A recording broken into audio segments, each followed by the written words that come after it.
Hello, everyone, and welcome to my channel. It's an educational channel. We check out great theories, discoveries, concepts that you haven't heard of because they've been suppressed, and the powers that be don't want you to know about these things. Um, and this is a new feature, number 9 or 10, um, called the Q-tip of the spear. And on the Q-tip of the spear, we hash out the latest in the info war of the anons out there who are, I think, are on the tip of the spear, and I give them some of my attention.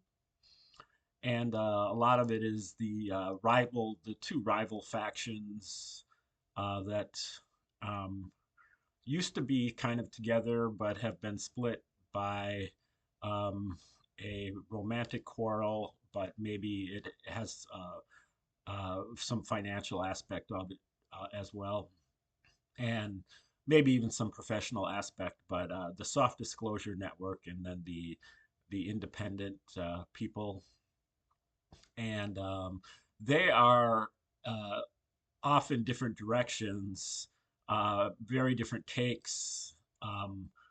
Useful on both accounts, I guess, but I think one is on their way to getting an ulcer eventually, while the other is, you know, kind of in a more comfortable space.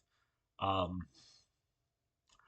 because you know, we were watching a movie, and the events that we're watching have already occurred. It's a reenactment. Um, and the results have already been determined, even though we don't know what they are quite yet. And we can think that they're probably pretty positive and in our favor, but not not completely for sure. And then there is a later red rug pull that could happen. But I think the soft disclosure people sometimes forget that these events have already happened, and that they think they can kind of alter the events uh, in the present tense, even though the events are in the past tense. And they may be right, you know. I it could be that that's what they're looking for, the people in charge, that they're looking for the uh, the contribution of the patriots,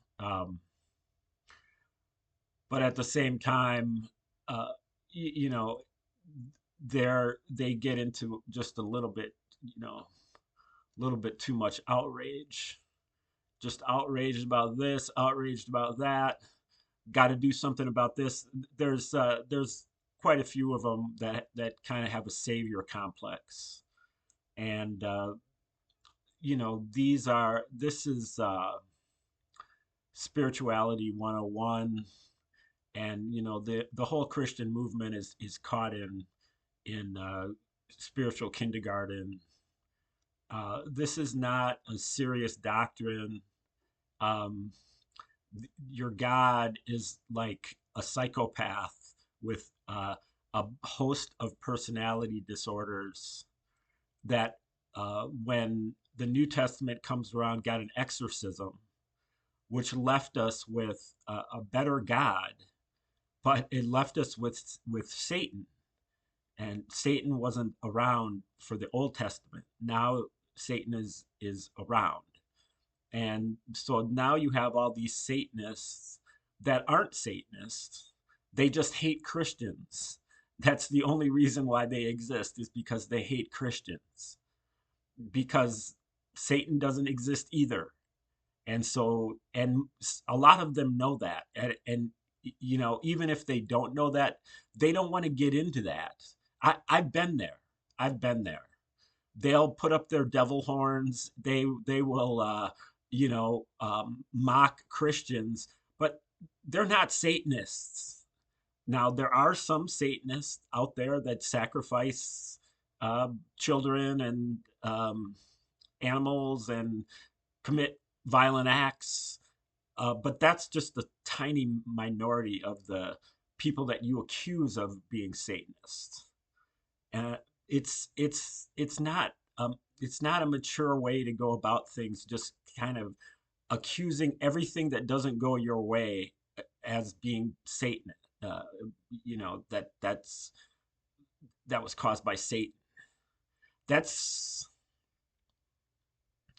that's just an expression of your own ignorance. You don't know what it was caused by, and so you're gonna, blame it on Satan, who has no, you know, no relevancy, no legitimacy, um, only appearing in the New Testament, and um, which was written by the Romans, and the Romans wrote it as a psychological operation against the Jews. The Jewish God had Satan inside of him. The Jewish God was both good and evil. And the only references to Satan in the Old Testament are references to an adversary, a function that is an obstacle or an adversary, and it's usually discussing a human being.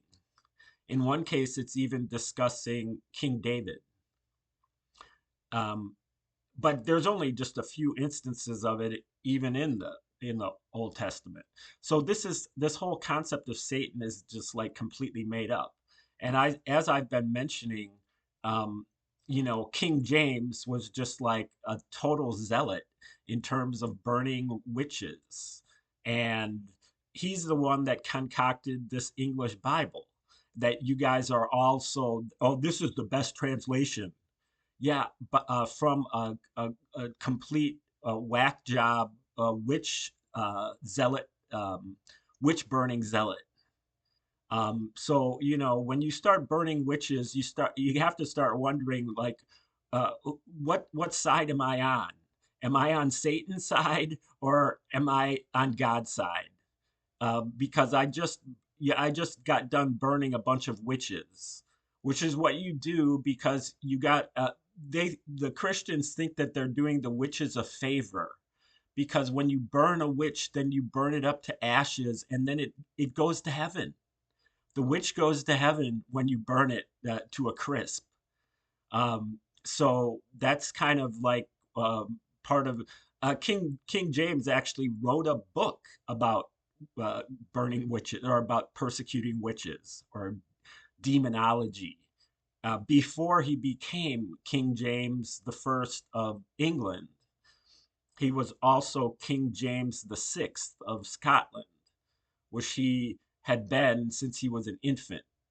And as King James the Sixth, he wrote one of these books on demonology. So, um, you know, it's mental illness. You people that rely on Satan for all of your explanations, it's mental illness. You are mentally ill. It's not a major mental illness until you start burning witches. Up until then, it's just kind of like a minor thing, like, a small personality disorder or a mental illness. It's not anywhere in the same league as, the other side, who goes violent and ballistic all the time over things that are not even close to being reality, like you can switch your gender, and you can um, you know have babies, and whatever. That's a profound mental illness. This is a more minor mental illness, but still a mental illness nonetheless. You need to read your Bible without thinking that it's the Word of God. Read it like a truther would read it, and read it with Josephus's War of the Jews to reference yourself, um, and know that history. Okay, thanks for tuning in today, and have a great day.